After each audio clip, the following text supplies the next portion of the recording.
संजीव बलियान के समर्थन में अपने घरों से निकल करके नामांकन के लिए जाने के लिए तैयार होते हुए दिखे। जब यहां पर हम पहुंचे तो ऐसा उत्साह जैसे समुद्र में लहरें चल रही हैं, ऐसा उत्साह हमें देखने को मिला। ये सब काम है माननीय मोदी जी की जो गरीब कल्याण योजनाएं हैं, वो जन जन तक पहुंचने का काम इन 10 वर्षों में गरीब आदमी के जीवन स्तर को ऊपर उठाने में भारतीय जनता पार्टी कामयाब हुई। और सबसे बड़ी बात यह थी, मुजफ्फरनगर जब भी हम आते थे, एक बार में हमारे पीड़ा रहती थी। चौधरी चरण सिंह ने पूरा जीवन भारत के लिए देने का काम किया, किसानों के लिए देने का काम किया। कई सरकारें आजादी के बाद आई और चली गई, लेकिन चौधरी साहब के बारे में चिंता किसी ने नहीं की। उनके समर्थन से सरकारें तो बनाई, उनके समर्थन से सरकारें चलाने का काम किया, लेकिन चौधरी चरण सिंह जिस ढंग से इस धरती को अपना योगदान देकर के गए, किसी भी दल में उनकी चिंता करने का काम नहीं किया। आज हम सीना ठोक करके कह सकते हैं कि हमारे नेता माननीय नरेंद्र मोदी जी ने चौधरी साहब जी की कीमत को समझा और उनके लगन को समझा, किसानों के बारे में सोचने को समझा।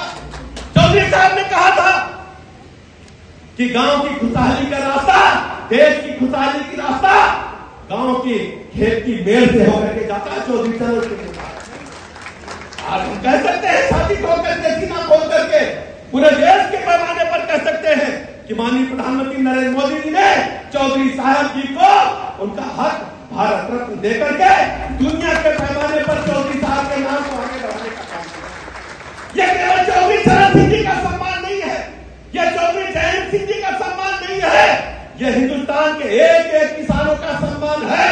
यह मैं आपके बीच कहने के लिए हमें इसी तरह याद है, हम लोग छात्र राजनीति में थे, विश्वविद्यालय में पढ़ते थे, लेकिन चौधरी साहब की जब कहीं जनसभाएं होती थी, बगैर बुलाए लोग ट्रैक्टर ट्राली का इंतजार नहीं करते थे, दौड़ते भागते हुए लोग चौधरी साहब को सुनने के लिए जाने का काम करते थे। आज चौधरी साहब हमारे बीच में नहीं है, हम उन्हें श्रद्धासुमन अर्पित करते हैं।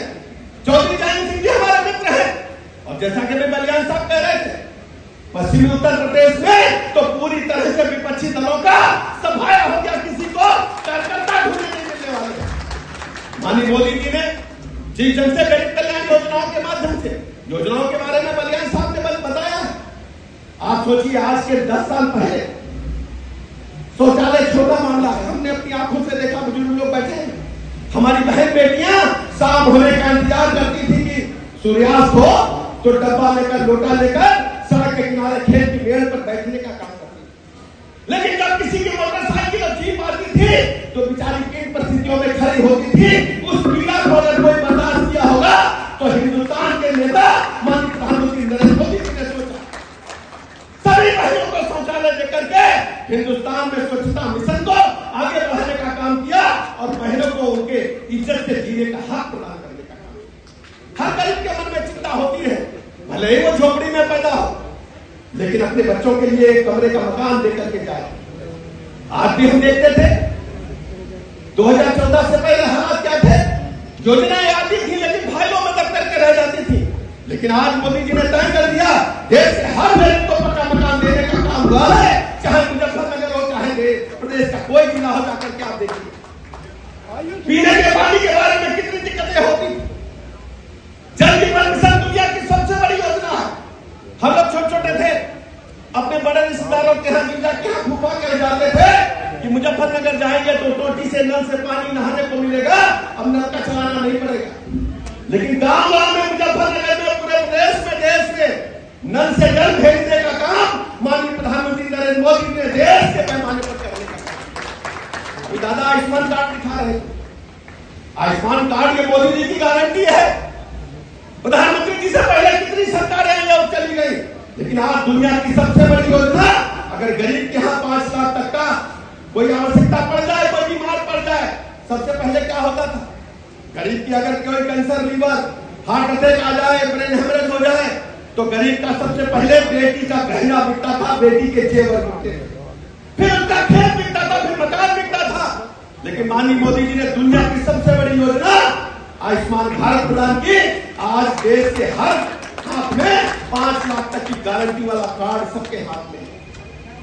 हमारी बहनें चूल्हा फूकते फूकते लकड़ी पर, कंडे पर, गोईठा पर हजारों सिगरेट पीने का धुआं, हुक्के का धुआं हमारी बहनों के फेफड़ों में जाता था। लेकिन माननीय मोदी जी ने आयुष्मान कार्ड के बाद में माननीय मोदी जी ने उज्ज्वला गैस योजना चला करके सबको निःशुल्क गैस कनेक्शन देकर के उनके जीवन स्तर को ऊपर उठाने का काम किया। सैकड़ों ऐसी योजनाएं, किसान सम्मान निधि के बारे में कौन सोचता था किसानों को पेंशन मिलेगी? 6,000 रुपया सबके किसानों के खाते में डायरेक्ट पहुंचने का काम करती है। पहले लोग कहते थे निःशुल्क जीरो बैलेंस पर खाते क्यों खुल रहे? कोरोना महामारी आई नहीं थी। जीरो बैलेंस पर जब खाते खुले तो देश के गरीबों की जो योजनाएं हैं, अब मोदी जी वहां से बटन दबाते हैं, सीधे गरीब के खाते में पैसा पहुंचता, बीच में कोई बिचौलिया नहीं है, सीधे खाते में पैसा पहुंचता। हमारे पट्टी दुकानदार भाइयों को कौन पूछता था? आज हम कह सकते हैं देश के मुजफ्फरनगर के एक एक पट्टी दुकानदार भाई को बगैर ब्याज के ऋण देकर के उनके जीवन स्तर को ऊपर उठाने का काम किया। और उत्तर प्रदेश का हालत आप अच्छी तरह जानते हैं। 2017 से पहले उत्तर प्रदेश की क्या हालत थी? एक एक गाड़ी में लोग 10-10 बंदूकें भर करके चलते थे, लाइसेंस बना करके चलते थे। लेकिन आज गुंडे, बदमाश, माफिया गायब हैं, दिखाई नहीं देते, प्रदेश छोड़ करके चले गए हैं। आज बलियान साहब ने जैसा कहा, आज उत्तर प्रदेश में कानून का राज है। हमारी बेटी, हमारी माँ रात को 12 बजे भी मुजफ्फरनगर में कहीं से कहीं जा सकती है, कोई बदमाश की हिम्मत नहीं कुछ छेड़ सके। आज उत्तर प्रदेश में कानून का राज। बिजली की चर्चा बलियान साहब कर रहे थे, हमें अच्छी तरह याद है 2017 से पहले एक हफ्ता बिजली दिन में आती थी, एक हफ्ता रात में आती थी, याद है ना? हफ्ते में बंटवारा होता था। रिश्तेदार आते थे, पूछते थे पति दिन की है कि रात की? बराबर 75 जिलों को बराबर बिजली देने का काम हमारी सरकार ने किया है। बिजली कनेक्शन के लिए छोटे छोटे गाँव में कनेक्शन तक नहीं पहुंचे थे। लेकिन आज हम कह सकते हैं सौभाग्य योजना के माध्यम से माननीय मोदी जी ने एक एक घर में बिजली का कनेक्शन, छोटे छोटे गांव में भी कनेक्शन पहुंचाने का काम किया। सैकड़ों ऐसी योजनाएं हैं जो माननीय प्रधानमंत्री नरेंद्र मोदी जी ने गरीबों के जीवन स्तर को ऊपर उठाने में कामयाबी हासिल की। आज हम संजीव बलियान जी के समर्थन में आयोजित इस जनसभा में हम कहना चाहते हैं, जिस ढंग से लाखों की संख्या में लोग घरों से निकले हैं, हम दावे के साथ कह सकते हैं कि जब वोट पड़ेगा, एक तरफा कमल पर पड़ेगा, विपक्षियों की जमानत जब्त हो जाएगी। आज उत्साह दे सकते हैं।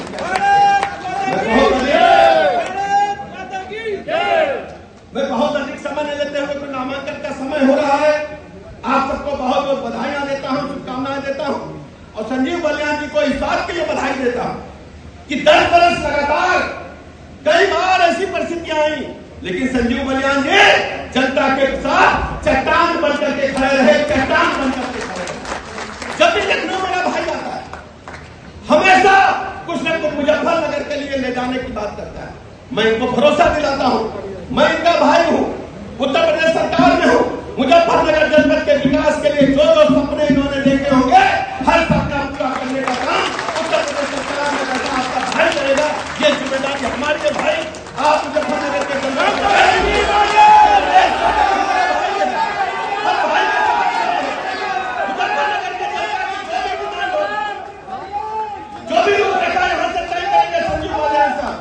मुजफ्फरनगर जनता की विकास की जो रूपरेखा तय करेंगे। हम लखनऊ में माननीय मुख्यमंत्री जी के साथ बैठ करके एक एक योजना पर धरती पर उतारने के लिए हम लोग काम करेंगे। संजीव बलियान जी हम दोनों सगे भाई से बढ़कर के हिस्से बताने के लिए आगे आए। मैं बहुत बहुत बधाइयां देता हूँ, शुभकामनाएं देता हूँ नॉमिनेशन की, और ईश्वर से प्रार्थना करता हूँ जो जनसैलाब हम यहाँ देख रहे हैं कि एक तरफा जीतोगे, विपक्षी की जमानत जब्त हो जाएगी और उत्तर प्रदेश में सर्वाधिक वोटों से जीतने वाले, देश में सर्वाधिक वोटों से जीतने वाले सांसद बनकर के आओगे। इन्हीं शब्दों के साथ आप सबका बहुत बहुत